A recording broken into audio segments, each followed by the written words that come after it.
کہ میرے پاؤں کے انگوٹھے کو کسی نے پکڑ کر زور سے ہلایا ہے۔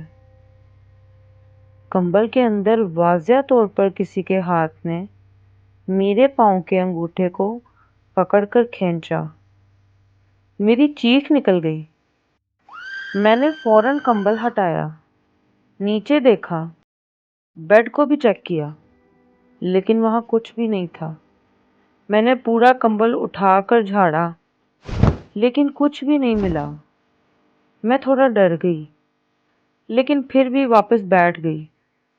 5-10 منٹ ہی گزرے تھے کہ پیچھے رکھی لوہے کی الماری سے ٹک ٹک کی آواز آنے لگی۔ ایسا لگ رہا تھا جیسے کوئی باریک چیز لوہے پر مار رہا ہو۔ میں نے فوراً پلٹ کر دیکھا، لیکن وہاں کوئی نہیں تھا۔ کمرے میں ایک طرف پرانی کتابیں، رسالے اور ناول رکھے ہوئے تھے۔ وہ سب بہت ترتیب سے رکھے ہوئے تھے، ایک کے اوپر ایک، سیدھی لائن میں۔ اچانک وہ سب زور سے نیچے گرے، جیسے کسی نے انہیں دھکا دیا ہو۔ میں چیختی ہوئی کمرے سے باہر بھاگی۔ میں نے سب کو بتایا، اس کمرے میں کچھ ہے، لیکن کسی نے سنجیدگی سے نہیں لیا۔ اس وقت تقریباً 12:30 بج رہے تھے۔ امی نے کہا، چلو سو جاتے ہیں۔ پھر امی خود اس کمرے میں گئیں کہ کمبل اور رسالے اٹھا لائیں۔ اچانک ایک زوردار چیخ گونجی اور ہم سب بھاگتے ہوئے اندر گئے۔ امی پرانے بیڈ پر گری ہوئی تھی، ان کا جسم کانپ رہا تھا اور وہ عجیب آوازیں نکال رہی تھی، جیسے کسی نے انہیں پیچھے سے دھکا دیا ہو۔ وہ بہت مشکل سے سانس لے رہی تھی۔ ہم سب نے جلدی سے انہیں اٹھایا اور پانی پلایا۔ امی کی حالت ایسی تھی جیسے وہ بہت زیادہ خوف میں ہوں۔ ابو بار بار پوچھ رہے تھے، کیا ہوا؟ تم نے کیا دیکھا؟ امی کچھ دیر بعد تھوڑی نارمل ہوئی تو انہوں نے بتایا، جب وہ کمرے میں گئیں تو دروازہ کھلا ہوا تھا اور الماری کے بالکل قریب ایک بہت خوفناک چہرے والی عورت کھڑی تھی۔ وہ عورت کالے سیاہ لباس میں تھی۔ اس کا چہرہ بہت ہی عجیب اور ڈراؤنا تھا اور اس کے ہاتھ میں ایک موم بتی تھی۔ امی نے کہا وہ عورت سیدھی مجھے دیکھ رہی تھی اور پھر اچانک مجھے زور سے دھکا لگایا اور میں بیڈ پر جا گری۔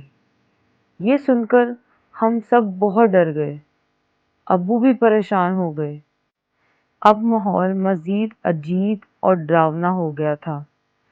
ایک دن ایسا بھی ہوا کہ ساتھ والے کمرے کا دروازہ زور سے بند ہوا، جیسے کسی نے اندر سے پورے زور سے دھکا مارا ہو، اور پھر کنڈی بھی لگ گئی۔ ہم سب نے خوف سے اس کمرے کو باہر سے بند کر دیا۔ اب ہم صرف ایک ہی کمرے میں رہنے لگے۔ رات کو جب ہم سب سو رہے تھے تو اچانک ایسا لگا جیسے ساتھ والے کمرے میں کوئی عورت کھانس رہی ہو۔ کھانسنے کے بعد وہ کچھ پڑھ رہی تھی، جیسے کوئی منتر یا کوئی پڑھائی ہو رہی ہو، لیکن الفاظ سمجھ میں نہیں آ رہے تھے کہ وہ کیا پڑھ رہی ہے۔ پھر اچانک پورے گھر کی لائٹیں بند ہو گئیں۔ باہر برآمدے، کچن، صحن سب اندھیرا ہو گیا۔ میرے بھائی نے جب باہر جھانکا تو وہ بہت ڈر گیا۔ اس نے کہا، باہر 3 موم بتیاں جل رہی ہیں، سیڑھیوں پر، اور کوئی عورت وہاں بیٹھی ہوئی ہے۔ یہ سن کر ہم سب کانپ گئے۔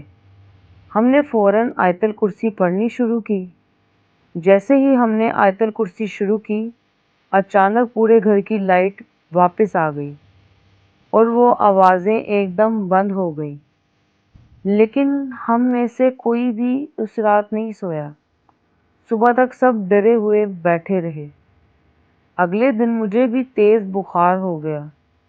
ابو باہر گئے اور اپنے ایک دوست کو بلایا جو ان چیزوں کے بارے میں جانتا تھا۔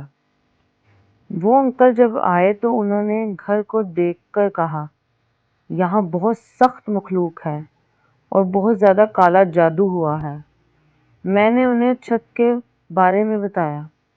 انہوں نے چھت دیکھی تو وہاں دھاگے گرے ہیں اور کچھ ہڈیاں بھی دیکھی۔ انہوں نے کہا یہ کسی بہت پرانی جادوگرنی کا گھر ہے۔ پھر انہوں نے بتایا کہ اس گھر میں ایک عورت رہتی تھی جو کالا جادو کرتی تھی۔ وہ رات کو چھت پر بیٹھ کر عمل کرتی تھی، پورا گھر بند کر دیتی تھی اور دور دور سے لوگ اس کے پاس آتے تھے۔ لیکن ایک رات اس کے ساتھ کچھ بہت برا ہوا اور اس کی موت ہو گئی۔ اس کے بعد وہ گھر خالی ہو گیا، لیکن خالی ہونے کے باوجود بھی یہاں چیزیں ختم نہیں ہوئیں۔ لوگ کہتے تھے کہ رات کو یہاں چیخیں سنائی دیتی ہیں اور موم بتی کی روشنی نظر آتی ہے۔ یہ سب سن کر ہم بہت زیادہ ڈر گئے۔ اب ہمیں سمجھ آ گیا تھا کہ ہم کس جگہ رہ رہے تھے۔ ابو نے فیصلہ کیا کہ ہمیں یہ گھر چھوڑنا ہی ہوگا۔ بہت مشکل سے ہمیں لاہور کے ایک اور علاقے میں گھر ملا۔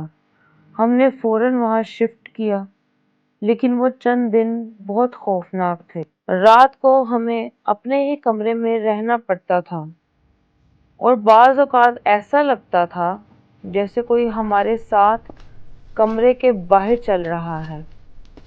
لیکن ہم نے ہر رات آیت الکرسی اور قرآن پاک کے ذریعے خود کو محفوظ رکھا۔